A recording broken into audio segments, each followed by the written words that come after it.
Hey, buffaloes and bunnies, puppies and piglets. Weather report for September 28th, 2021. This just in. I don't know what he was on trial for, but according to that little thing that popped up in my computer, R. Kelly was found guilty on all counts. Yeah. Who the hell's R. Kelly? Yep. Oh, I don't know much about that either. I guess he's a hip-hop artist or something.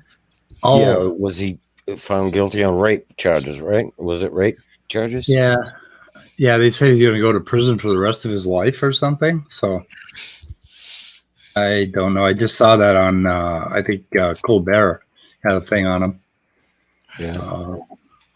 I get these Colbert things, his stand-up monologue every morning on YouTube, and they're just hilarious. And he was calling, Trump wanted to have his face chiseled on Mount Rushmore. I mean, why not? Trump is God, isn't he? And he's calling him Mouth Rushmore. Mouth Rushmore. That's a good name for it. Yeah, that's a good name for it. And did you see Trump? Okay, in Georgia. Okay, after that Arizona thing found for 99 more votes for Biden. And this audit was done by an organization that was Trump friendly. They came out 90 and Trump says, yeah, we just got results from Arizona showing that, I won Arizona. Now, how the fuck?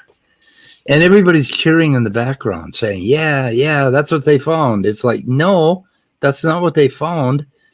It's like they're looking at daylight and telling you it's midnight and everybody's agreeing. Wait, I heard my name. What? Yeah, right. Midnight. Yeah. But I mean, what in the fuck is wrong with these people that they can't hear the words coming out of somebody's mouth and they completely turn it around? How in the fuck? Speed. Everybody has selective hearing, so it's not just the Trumpers. We could be losing our democracy here. We could be losing our. I mean, we could be falling apart in a very serious manner. There's something fucking wrong going on out there, and I don't really understand it. I've never seen anything like this in my entire life, and I've been watching politics since 1960. Yeah. Since I was 9 years old. Yeah, I was there for the Kennedy-Nixon election, and me and my friends had a magnetic board, and we were rooting for Kennedy, and everybody was like really. They said that was the first time that young kids had ever gotten involved in an election.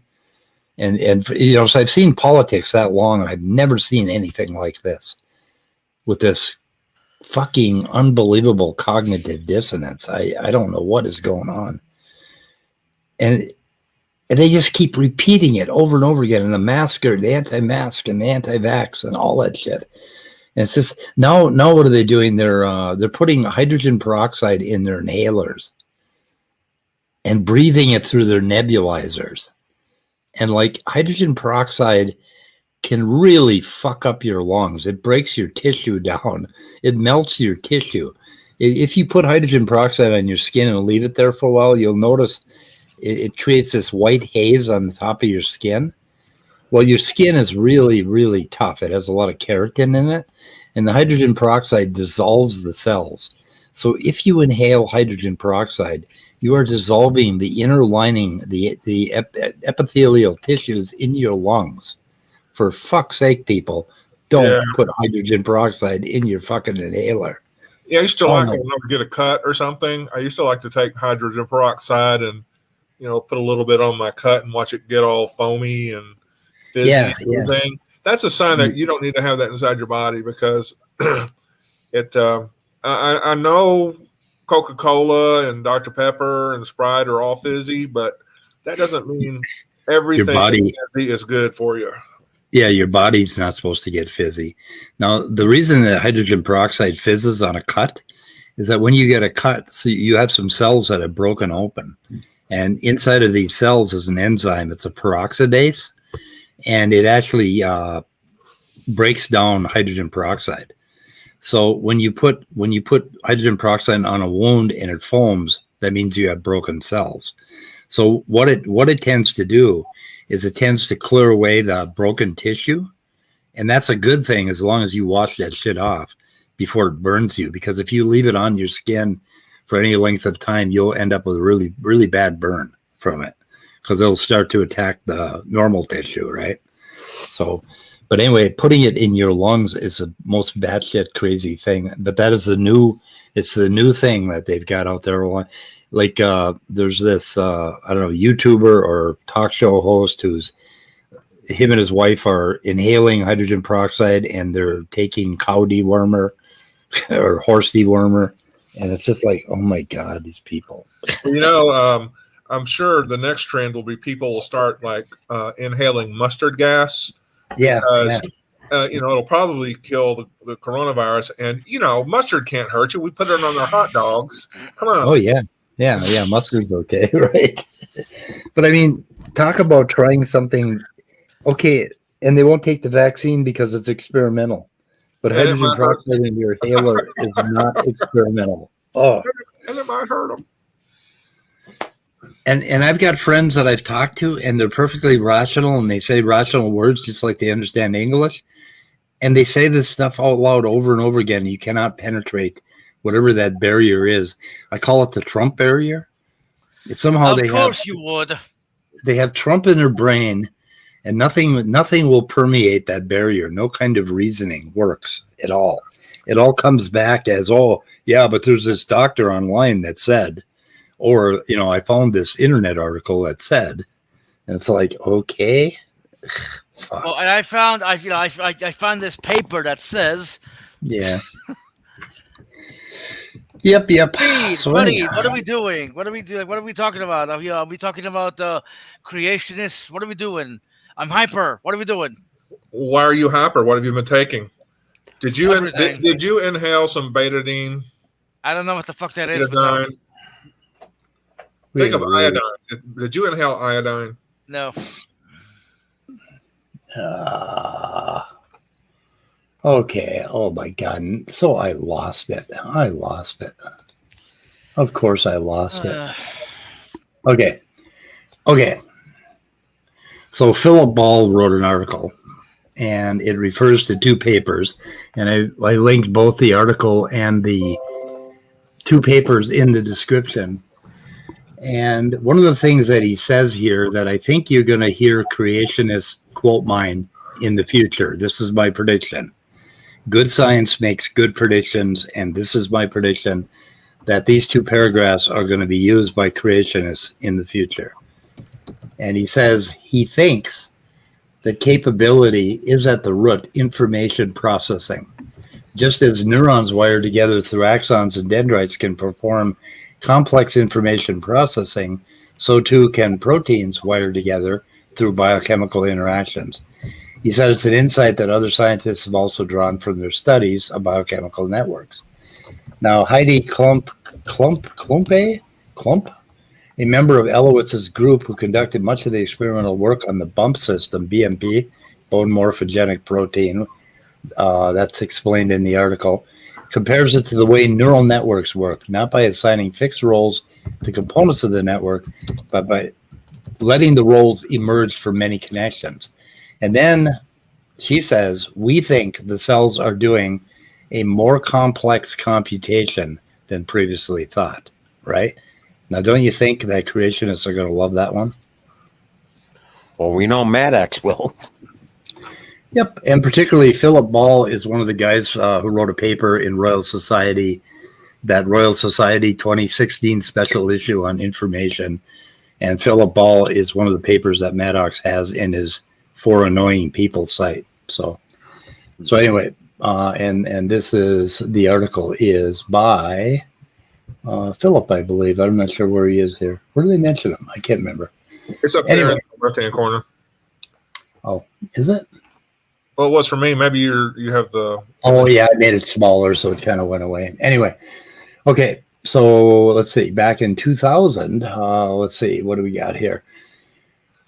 Stanislaw Liebler inserted. Okay, they were studying biochemical mechanisms for the BMP and the Wnt pathway. BMP and Wnt are very important proteins in how a cell develops into an organism, how a zygote turns into an organism. And they named it bone morphogenic protein, and they explain that in this article. And where's the quote we're looking for here, Scott?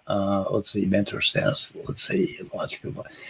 It was a brilliant illustration of what biologist and Nobel laureate Francois Jacob called the logic of life, a tightly controlled flow of information from genes to traits that cells and other organisms exhibit.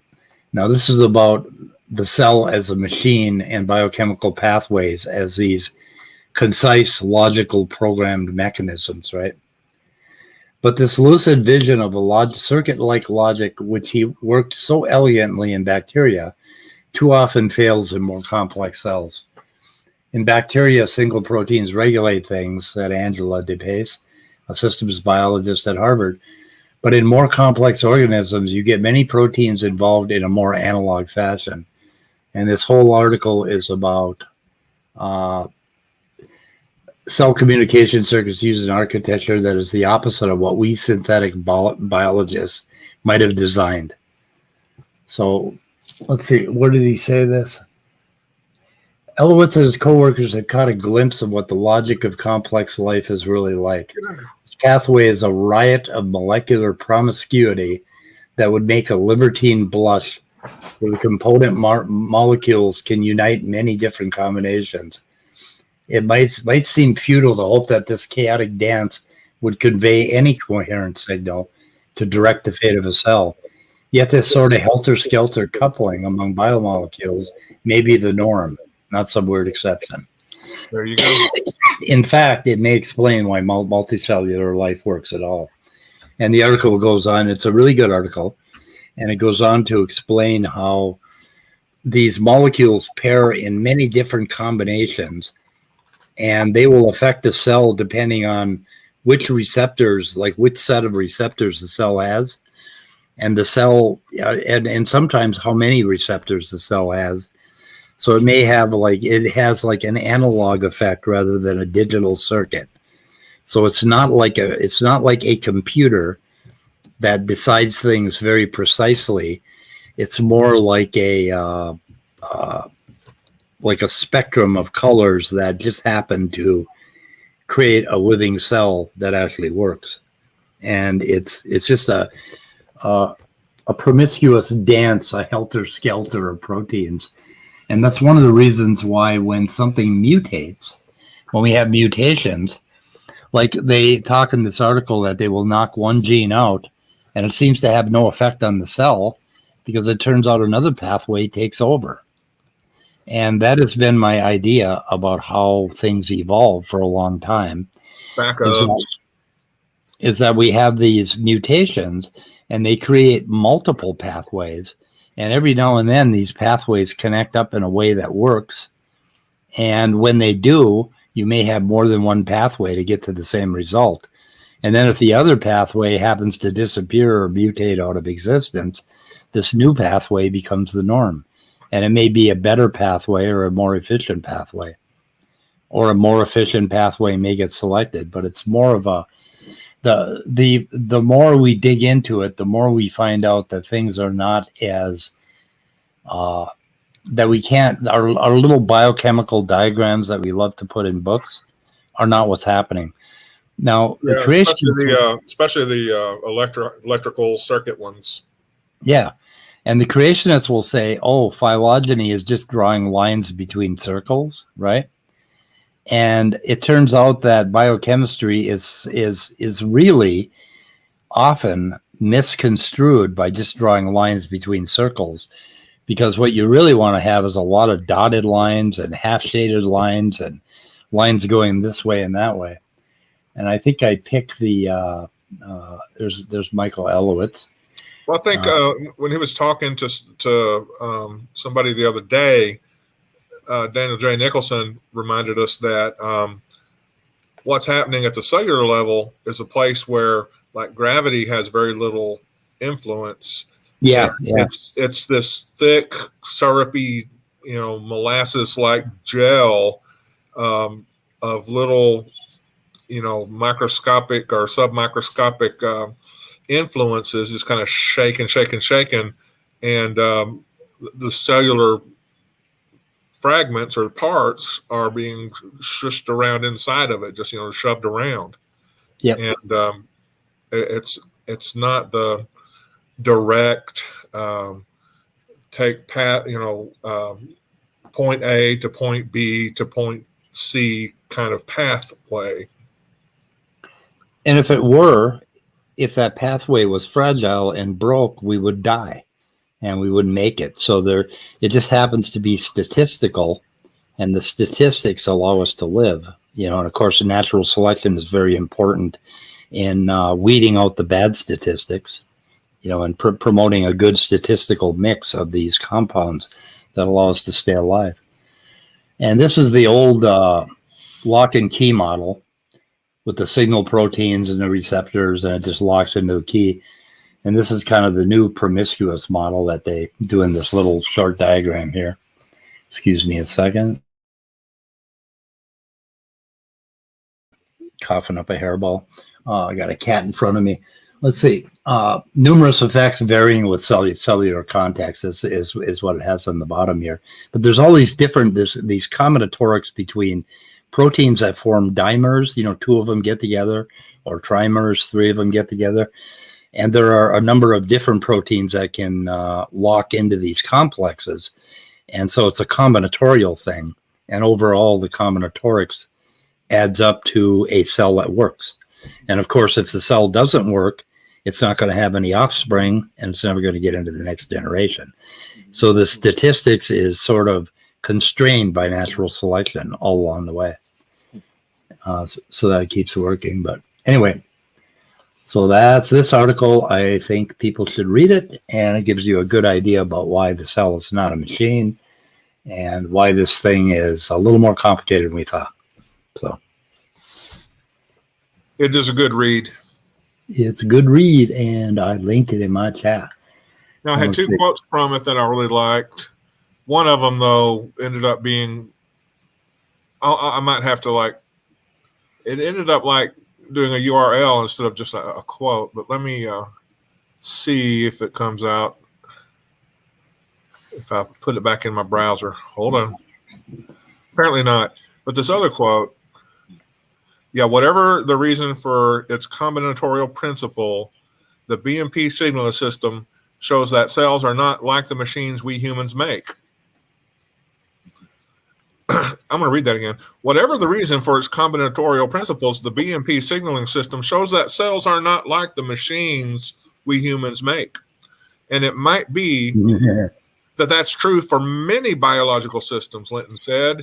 If you make simple analogies to electronics, you're going to come up short. Cool. Did you already read that? So I think we should do a little cherry picking here too. Well, Mad Ducks and Antangelo are going to be very upset. Yeah, well, when they cherry pick that quote that I showed, which is the cherry pickable quote, they're going to find one cherry, but in this article, we have about 10 cherries we can throw back at them. Right, yep. It's a freaking cherry pie. Yeah. Yeah, us evolutionists have this whole pile of rotten little cherries that are more squishy. Yeah. We can play the cherry pie game, right? Mm-hmm. I don't know.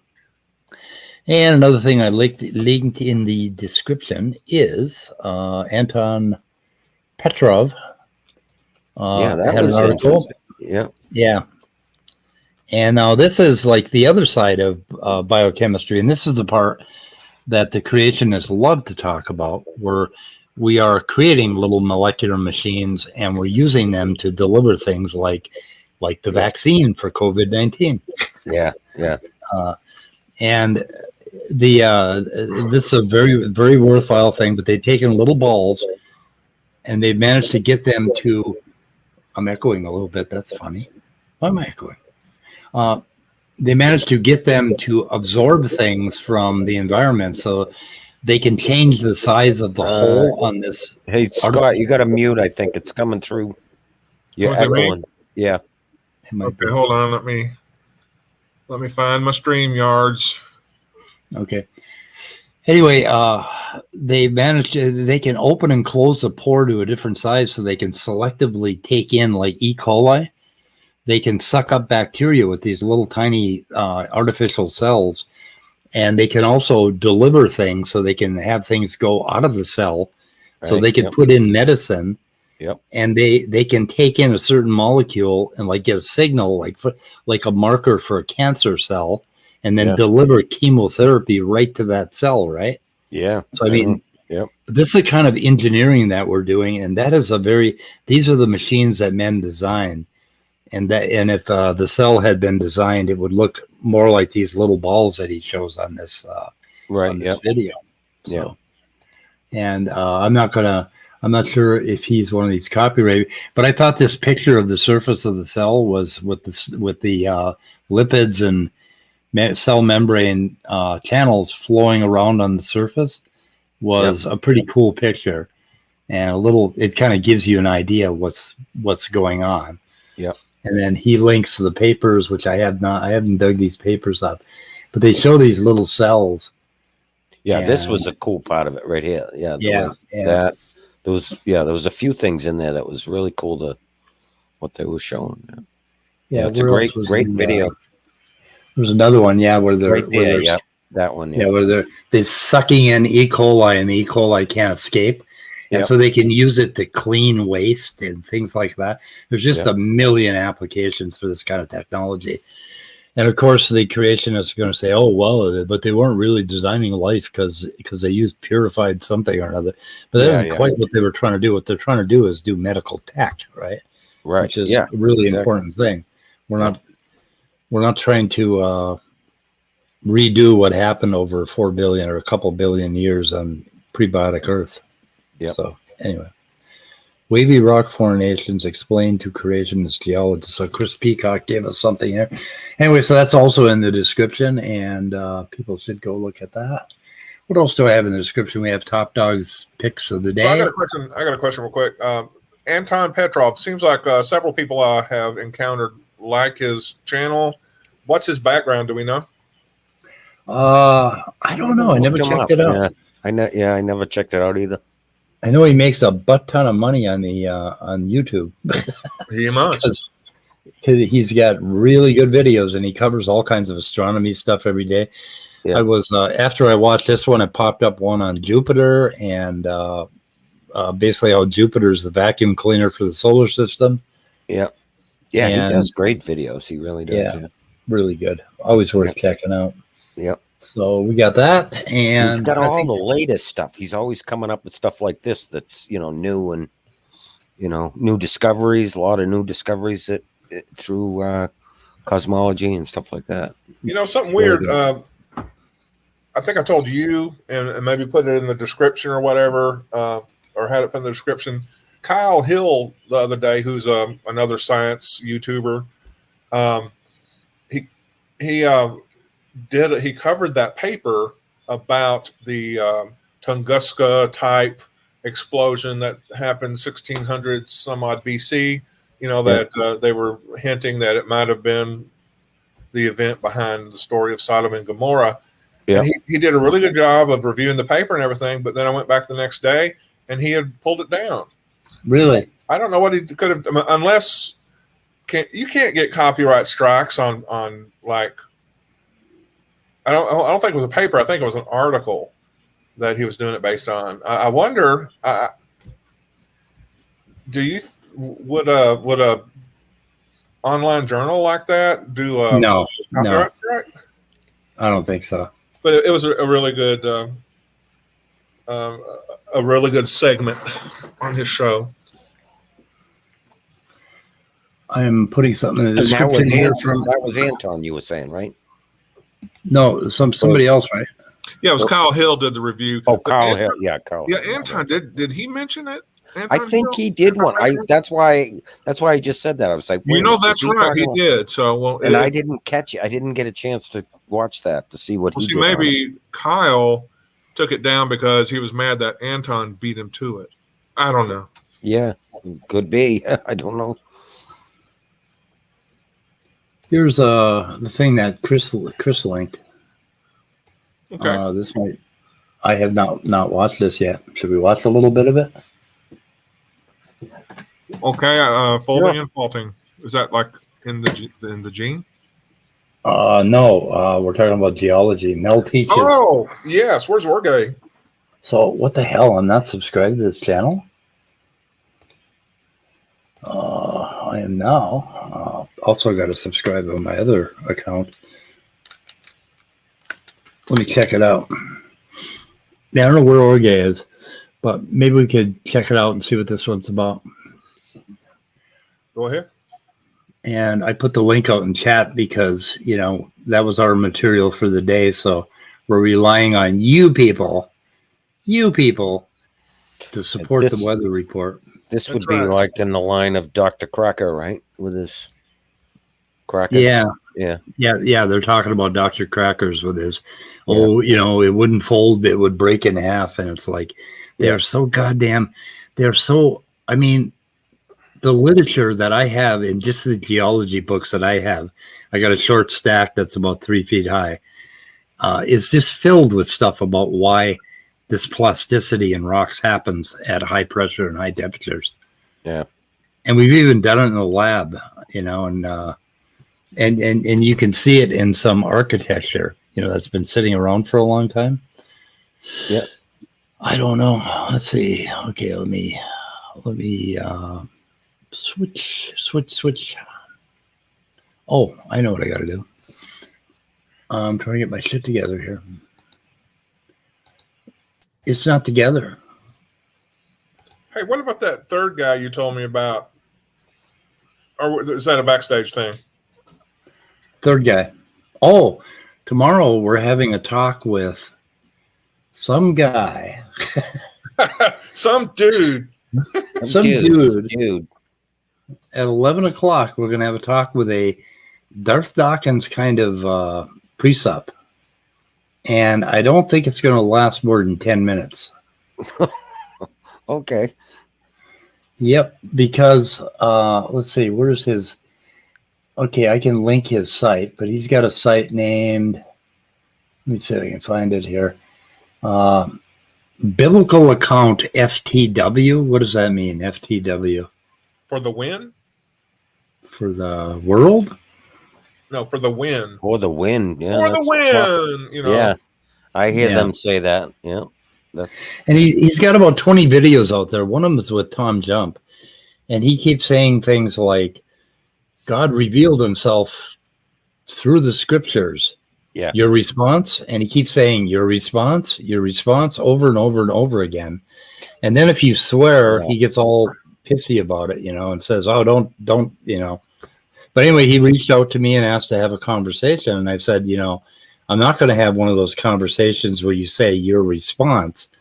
And he said, oh, no, no, we'll have I'll have an opening question and then we'll have a conversation.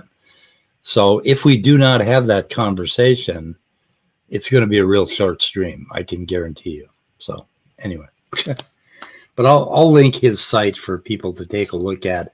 And I'm pretty sure that this is going to be, I don't know. We'll see. Okay, let's see what this has to say. Yeah, let's see what this has to say. Folding and faulting. And I didn't know rocks could fold. Are there different types of folds? Are there different types of faults? What actually causes folding and faulting?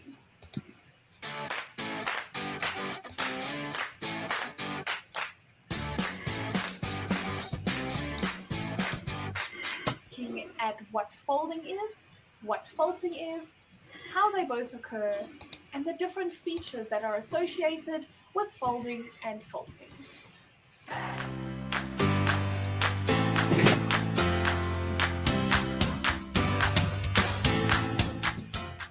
Let's start off with folding. Folding is the compression or coming together of sedimentary rock strata during plate movement. Now, you should have learned about different plate movements when you learned about continental drift theory and plate tectonics. Is there any way to get more sound out of it? Hang on a second here. Something is wrong. Is it echoing at all? Not echoing. It's just quiet. I can hear it pretty good. It's actually, but yeah. No. Oh, wait a minute. What the hell? No, it's turned up to the max. Yeah, that's all I can get. God, I wish they would fix that on YouTube, you know? Different plates move in different directions and have different plate boundaries. We can have convergent plate boundaries, divergent plate boundaries, and transform plate boundaries. Like I said, folding happens when there is compression. This means that folding occurs at convergent plate boundaries. Now, you should remember that there are three main rock types. Okay, let's sedimentary rock layers. Let's go ahead here a bit and see what we got. That's essentially what folding is. Folding occurs when there is pressure applied to a rock and it causes these rock layers to bend. Wait a minute, where's her crackers? She doesn't have crackers. No, she's not doing it right. That's why. Yeah, she's not doing crackers. Yeah. You can't fold your crackers. Yeah, you can't fold crackers. You should notice that at one point in my rock, these layers over here are bending upwards, while these layers over here are bending downwards. Oh my God! Just hearing her say over here or however she is worth watching the video all by itself. I mean, I just love the way she says it. Anyway, we're gonna see what else we got. Okay, so she gets far into it, syncline, anticline, and goes through an entire explanation. So anyway, I did link this in our description. So want to listen to more? Or I don't know if we dare. You like this, and but YouTube is fair use. Like you can review something like this, right? I thought there's no issue as long as you stop it and talk about it. We did review. We did a little critique saying that she didn't have crackers. She should have had crackers. Yeah. And we also talked about how crackers can't fold. Right. So. Yeah, let's see what a great shouldn't be a problem. So it will look something like this. Ooh, I've seen those. So we have two normal faults over here. Remember, with our normal faults, the force that is acting on our normal fault is one of tension. So these blocks are actually moving away from each other. It is tension. Nick Zentner did this. And this is going to result in two normal faults occurring over here and over here. All right, so. Yeah. That means that this block in the middle is going to move down relative to the blocks next to it. And this entire feature forms something that we call a rift valley. And this is what's happening in East Africa. You may have heard of the East African rift. Nick Zentner has an example too in Washington that he shows with. Basically, he shows one of these formations. I can't remember which video it's on, but it's pretty cool. But he shows this. He actually shows the mountains behind him with the faults, and it's kind of cool. So Dr. Josh is here. I don't know if you want to throw out the I threw out the link. I did. Did you already? Oh, I'll do it again. I'll do it again and again and again. I did it yesterday, and and nobody came in, and I ended the stream, and the room filled up right as I ended. I know. You see that? Yeah, that was fun. Yeah. By the way, I want to apologize to anybody who was in the back room yesterday that heard me get really pissed off at a certain individual. Yeah. Anyway.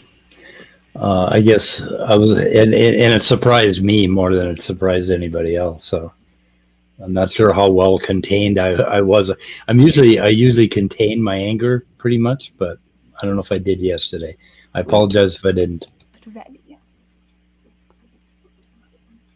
Now, the East African Rift Valley is happening because the western part of the African plate and the eastern part of the African plate are moving apart from each other, and something like this is happening. In this scenario, this would be our hanging wall, and these two would be our foot wall. Let's look at our next type of fault. This is called a Horst fault. Ooh, this is pretty cool. Now, our Horst fault happens when there are two reverse faults. So let's draw this.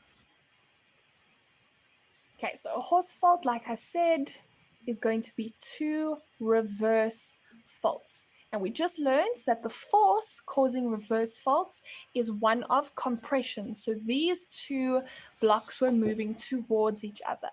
So over here, we have our compression force. Compression. Anyway, got to watch the whole video, I think. So what else does Mel Teaches have? Let's take a look at this site. Are you guys still with me? I don't hear anybody. Everybody muted. Oh, that's good. Yeah. Okay, so Mel, the most visited cities in the world, why we can't feel the earth spinning.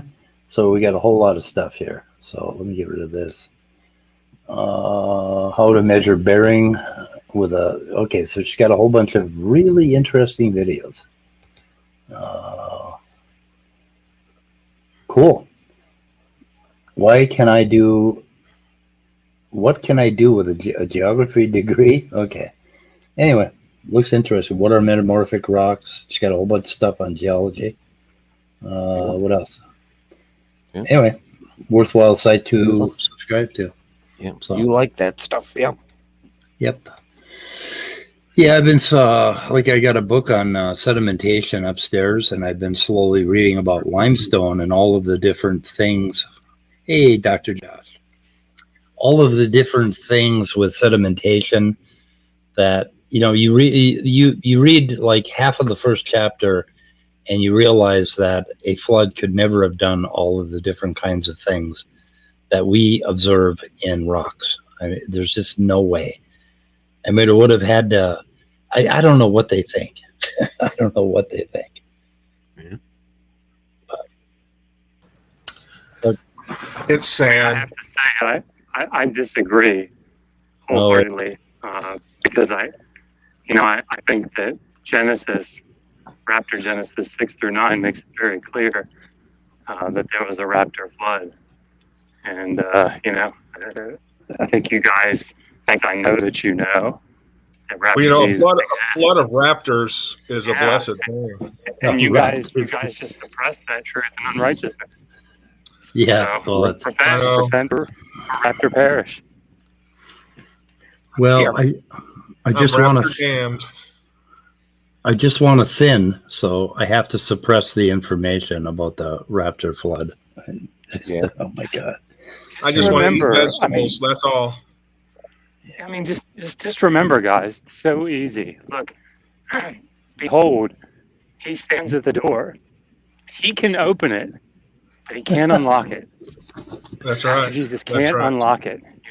You have to unlock the door to your heart. Raptors can open doors; they can't unlock them. It's just so true. Easy. Amen. I don't know why I never saw it that way before. I didn't know my heart had a door to unlock. But it does. Yeah. Oh, okay. They're heart valves. The doors, they keep opening and closing. You gotta catch it when your heart is open. Well, my Jesus pours cholesterol. Yeah. Jesus can't get in because of the. What was that? There's a raptor-shaped hole in everyone's heart. I think we know that. A raptor-shaped hole. You're coming in a little weak today, Josh. You must be on your walk. Sorry. I am, yeah. The odd thing is when you're walking, your voice goes in and out to really good, and then it fades to further. So I think you're moving your phone or something. I don't know. I've got my AirPod in. No, that's good. Which is surprising. Maybe it's not using the AirPod. I don't know. It seems to go like in and out all the time when you're out and about. So I don't know, but you were good just now. So whatever you were doing was working. Keep on doing what you're doing. Keep on doing what you're doing. So I want to have interesting talk with a Darth Vader type person tomorrow. Darth Dawkins type person. Darth Dawkins. Yeah, I like to call him Darth Vader sometimes. It helps. It's your show, man. It's your channel. Yeah. I don't know. I'm not looking forward to it, but we'll see. Maybe we can have a good time. You said you're having a conversation with him tomorrow, like a scheduled one? Yeah, not Darth Dawkins, but one of his fans. Acolytes. Yeah, one of his. I don't know if he's a. Yeah, I don't know if he's a Darth Dawkins follower, but he sure as hell sounds like it. He's got the whole precept thing down. So. Which precept kind of drives me crazy. It's kind of like I don't know. I wish we could come up with a precept version of naturalism to counter them with. I don't know, but we're not very creative, us atheists, because our heart's not open. Because of the cholesterol. We've been through this anyway. Anyway, boys and girls, I don't know what else we got. So how's your Sumerian language class going on over on Tang these days? Yeah, really well. I think we did lesson. One came out yesterday. Yeah, was that yesterday? Yeah, it came it's going pretty well. Oz is doing real well. Yeah, yesterday evening. Yeah, I decided if I try to learn another language, it's just going to confuse the old brain. So I'm not going to do that. But hey, I have a question, Dr. Josh, concerning Assyriology and study of ancient Near East. Have we been able to get like DNA samples from bodies that were like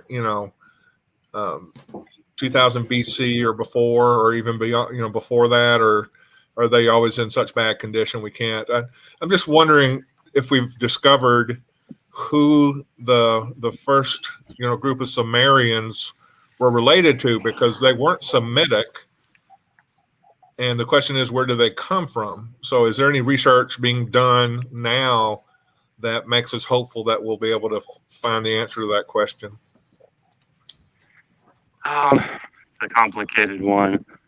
So I'm obviously, that's not my area of expertise. Have I mentioned that before? Maybe once or twice I've heard you say things in similar situations. Gotcha. Right. So I do know that they've found like there have been DNA samples that have been run. There's a book out by Mary Ellen Buck about the Canaanites, and she describes two samples that were taken from human skeletal remains from, I think, 1800 BCE and one from maybe 1200. I can't remember specifically. So I mean, it is possible to do. As far as the Sumerian problem, though, it's a lot more complex, unfortunately, because what it meant to be a Sumerian or what it meant to be an Akkadian, it became very fuzzy very quickly once everybody was living in the same area.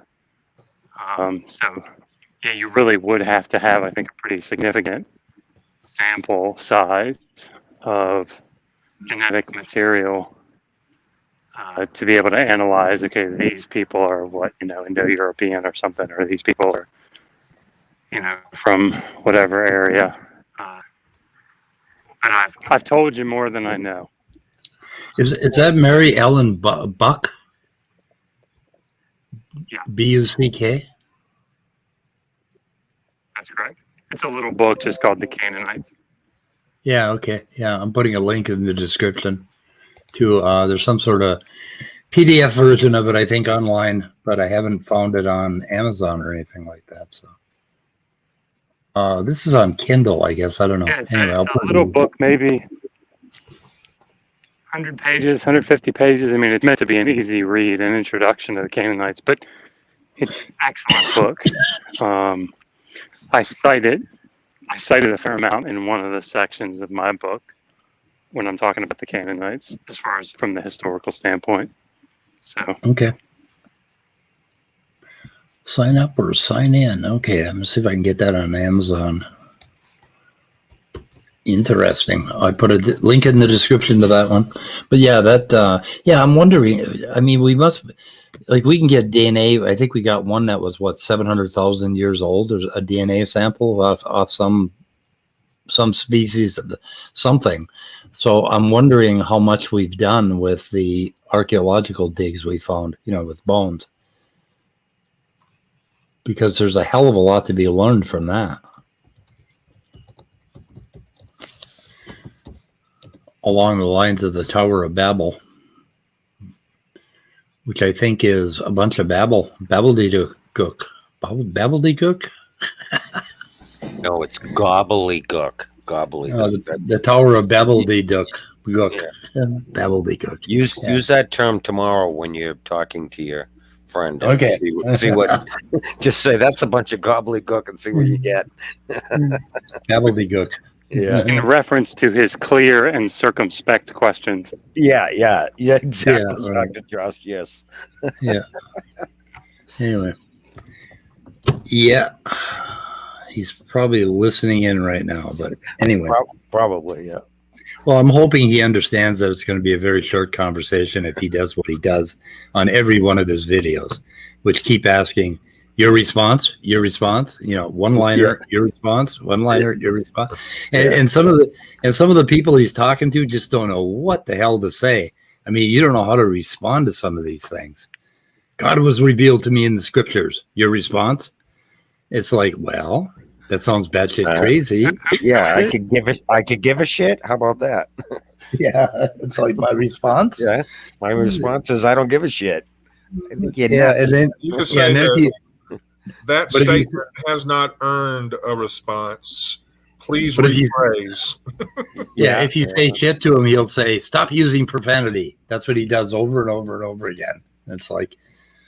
And like when I responded to an email, I said, that's my first language, profanity. So I'm not sure if I can actually talk to you in any other way, but I'll try. Yeah. I always try. I did find the Canaanites on Amazon, available in Kindle for $9.99. I just bought it. Uh-oh. Why am I buying books? Yeah, you really shouldn't. We know how badly that goes for me. Oh, okay. So I'm going to link that one in the description too, so that people can go check the book out. But good. Did you guys already say what the gentleman's name is that you're talking to, or is it like a surprise? It's Biblical Account FTW. Okay, I can hang on a second here. So he didn't give an actual name. No. Gotcha. Nameless Christian person, I think is what he is. So he's probably one of those Christians on the run from the law. And how did you come across this person? Like he emailed me. He emailed you? He emailed. Then he had a comment and he asked, why I hadn't responded to his email. But he reached out and said he wanted to have a conversation. So we'll see what his definition of a conversation is. But here's his YouTube channel. He's got 45 subscribers. Great color scheme. And it's a great color scheme. And every one of these things is, well, you want to give it a listen? Sure. Let's try it. Let's do a short one, yeah. Yeah, we'll do a short one. There's never a short pre-sub argument. Well, he's got a bunch of short videos. Even when they're short, they're not short. Yeah, that's true. Yeah. Okay, so let's see if this one. This is way too long, but go ahead. I mean, I'm not sure what I believe in. I mean, I think there's a God out there, but the rest of the religion, I don't really believe in it. I just believe there's a high power out there, you know? Only our God of the Bible has existed because he provided special revelation. And this stop. 3:16 in the Bible. Hold on. What's your response? What's your response? Okay, what? No. I know that You voice. don't. Yeah, you don't want to talk to him. Talk to him. Do not Okay, talk to him. Who is he? Oh my God, this guy's he's an Aussie, and he's off the wall. Like, I mean, you can talk to him, I guess, but are you going to do it live? No, I'm going to take your advice. I mean, if you were you going to do it live? I was, yeah. Yeah. Don't. I mean, okay. Do it for entertainment purposes only. Do not take 1 second of this seriously. Like if you want to do it for entertainment, there's nothing wrong with that. But the guy, do not take one word he says seriously, because Leo debated this guy. What? Leo debated him. Yeah. Where? Which was a joke. On that agree to disagree, I think he did. This was a while back, probably, maybe a couple months ago or something. Is Leo out in the chat? I think he was. I'm pretty sure this is the same guy, but I know this guy, and there's actually a couple of different guys that are very similar to him. So I'm hoping I'm not mixing them up, but yeah, this guy's. I'm pretty sure. What is his argument? You've listened to much of him or no? Probably haven't, right? No, it's hard to. Okay, I fast forwarded to the middle. Let's just listen. To worship him, to make effort to worship him. Otherwise, why would God send people to heaven if they are bad people in general, even if they believe in him? What is the logic behind it? I don't understand. Like, if you tell me that God is loving, but God is fair at the same time, and fairness here is you do good, you deserve a good thing. If you don't do a good thing, then you go to hell. That will make sense to me. What's your response? No. I don't have time for this shit. I don't know. It's Philip. Jefferson talked to him. Yeah. Jefferson had a conversation with him. Asked, Jefferson should come in and tell us about it. I actually have to jump over to Jefferson. We're supposed to do a thing right now in 5 minutes, so he probably is not going to be able to come in. Yeah. But Jefferson has talked to him. Maybe you can. I don't know. Maybe Jefferson can talk to you afterwards. He would know. Like I said, Leo debated him. He was on Atheist Pastor channel. Somebody who the hell did he debate on that channel? Wasn't Atheist Pastor, it was somebody else. The guy's I think his argument is because of the colors in the rainbow, therefore God, that's one of them. He's just got some batshit crazy shit. Like, I don't think I have time for that kind of bullshit. He's kind of like almost off the wall type. Like not your normal Christian. He's like I would almost compare him to the preacher. The whole thing that oh my God did with the preacher. He's kind of similar to that, like on those lines. Yeah, I think I'm going to take a pass on this one. Just so you know, I'm just wanting to let you know. Yep. Like I said, it could be entertainment if you want to do it. This, Oh, and he's a flat earther also. Yeah. And on Friday, I think I'm going to have a conversation with Dr. Ben Golt and also with Dr. Daniel Nicholson, the one that did Is a Cell a Machine? Daniel Nicholson, I believe we're going to be live. Dr. Ben Golt, I think I'm going to record it and premiere it on Saturday. So So, but they both picked the same time to talk to me, and I'm going to try to work that out so I can at least get an introduction to both of them.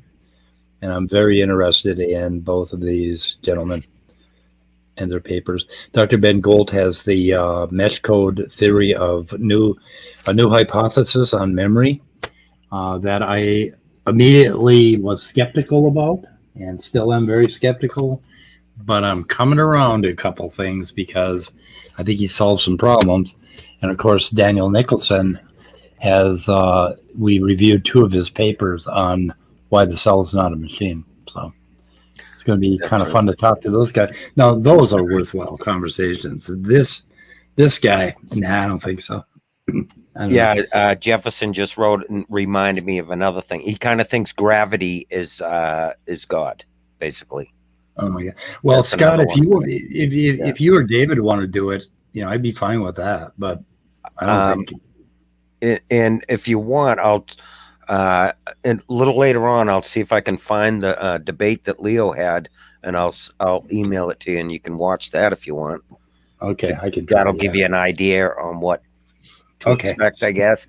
I mean, obviously, you're not in a debate; you're just in a talk, I guess, kind of. So, that's but if you watch Leo's debate, it'll give you a feel of what the guy is like. Also, you could probably maybe find the one that Jefferson did. Yeah.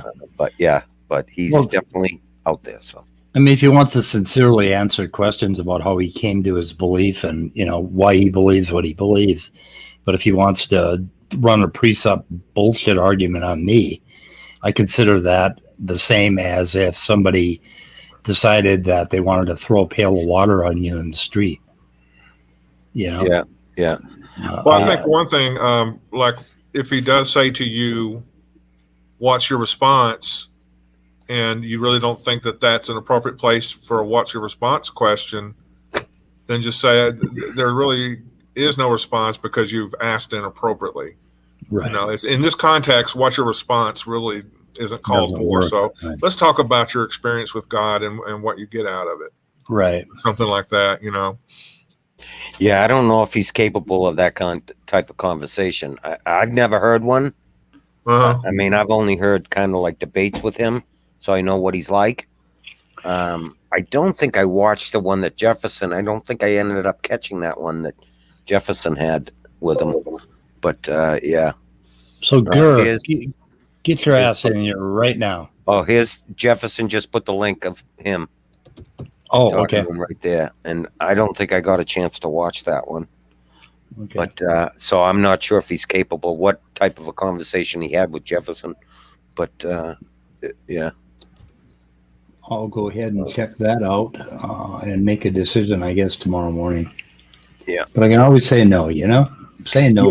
Yeah, definitely check it out a little more. And then, but like I say, I don't know if he's capable of that type of conversation because I've never seen him have one like that. So yeah, it's really weird when you run into a person that you cannot have a conversation with. It's almost like they're running a game on you. That would be Darth Dawkins, right? I mean, he always runs his game on you. He never actually wants to have a conversation like a human being. Yeah. And you get a little bit of that from Otangelo too, to a degree. Yeah. Because he doesn't seem to listen to anything you say. Yeah. And he always responds with an encyclopedia. Yeah. That I don't know. Just quite bad.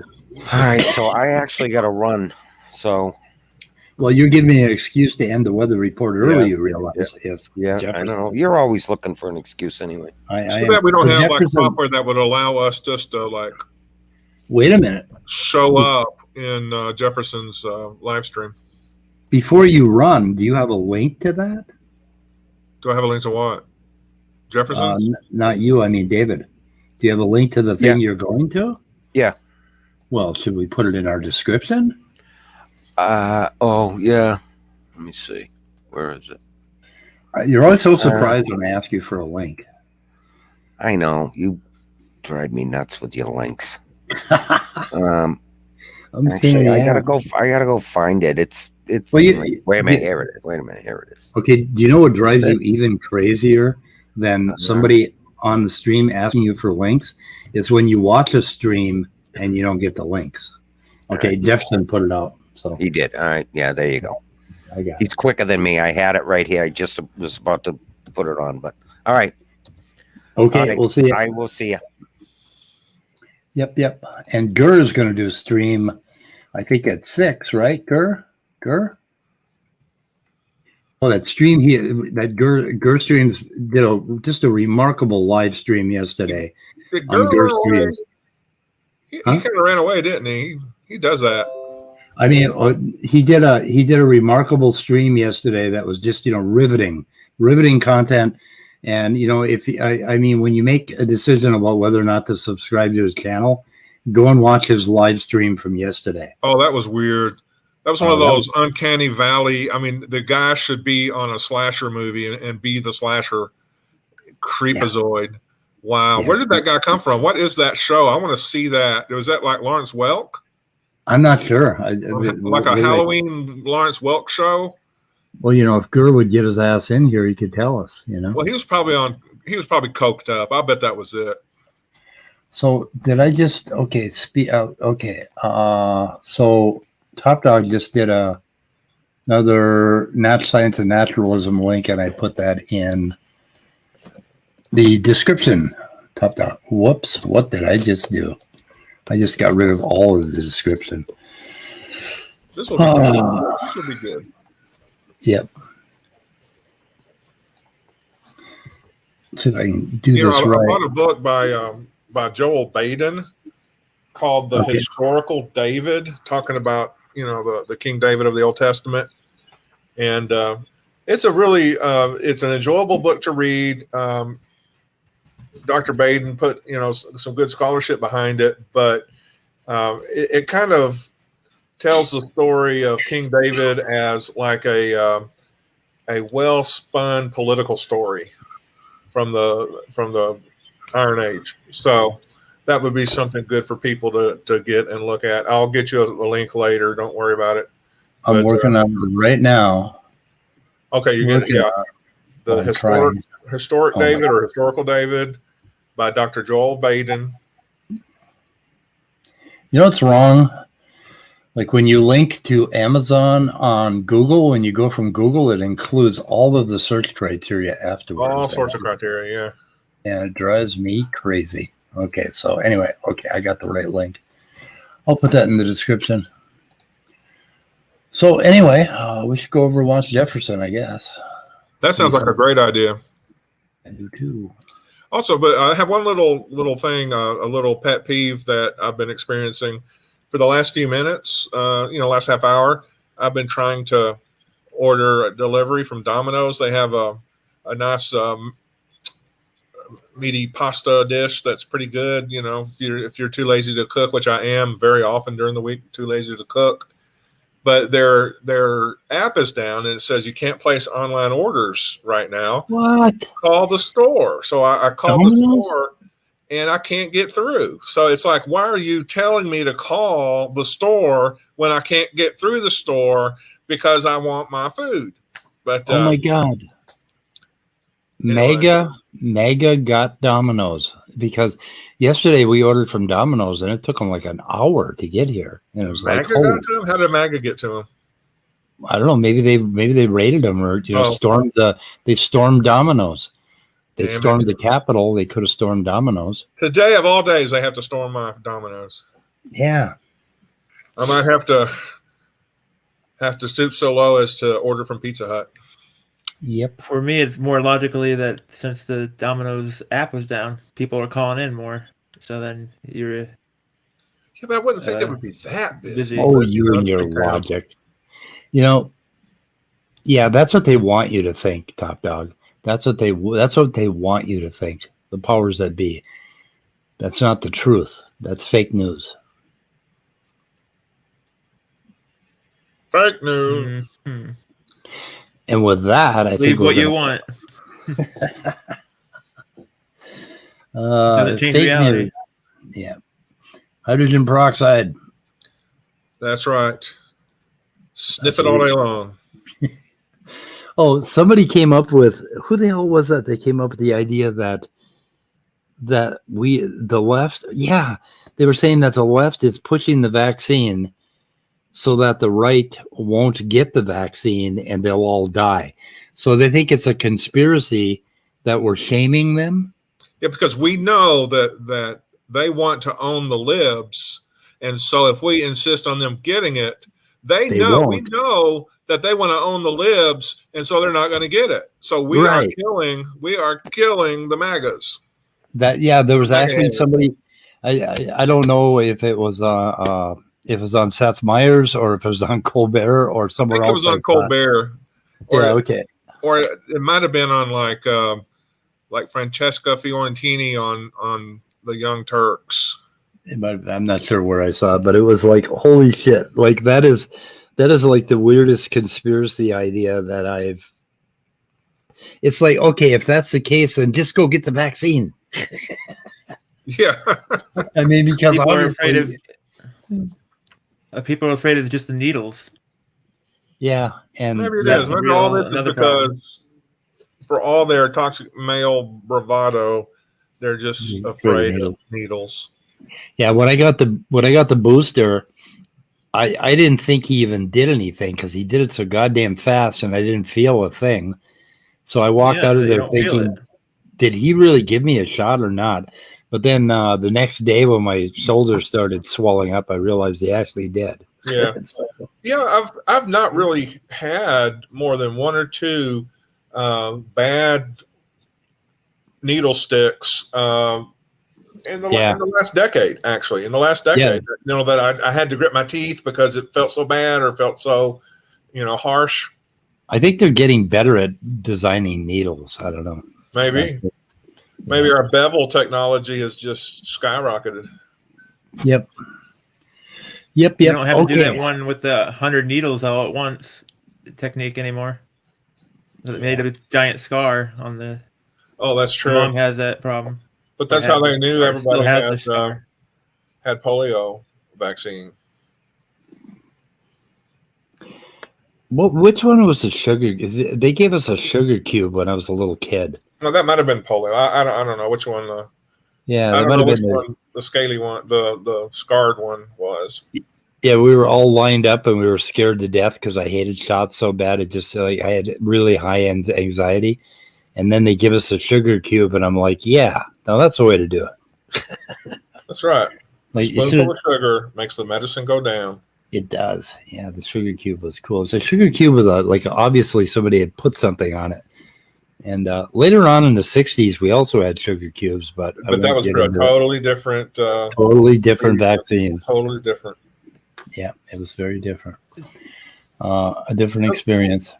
I can't remember if it was Cary Grant or who had real problems with depression and did take acid. Somebody recommended he take LSD, and it kind of helped clear up his depression. Yep. Johns Hopkins been doing a lot of research on that for depression, addiction, and a whole bunch of stuff. Psilocybin mostly. And they're finding, and I think that it's looking like within the next 10 years, we're going to be able to have psychologists will be licensed to use it therapeutically. Well, that's good because being depressed sucks. Being depressed does suck. Yep. I don't know what it is. To me, depression? I never get depressed. May you never. I think about it and done. Everybody gets depressed. We just don't always label it as depression. It's a normal human function. If you don't get depressed, you probably need meds. You have down days, you have up days. Good days, bad days. Slow days, fast days.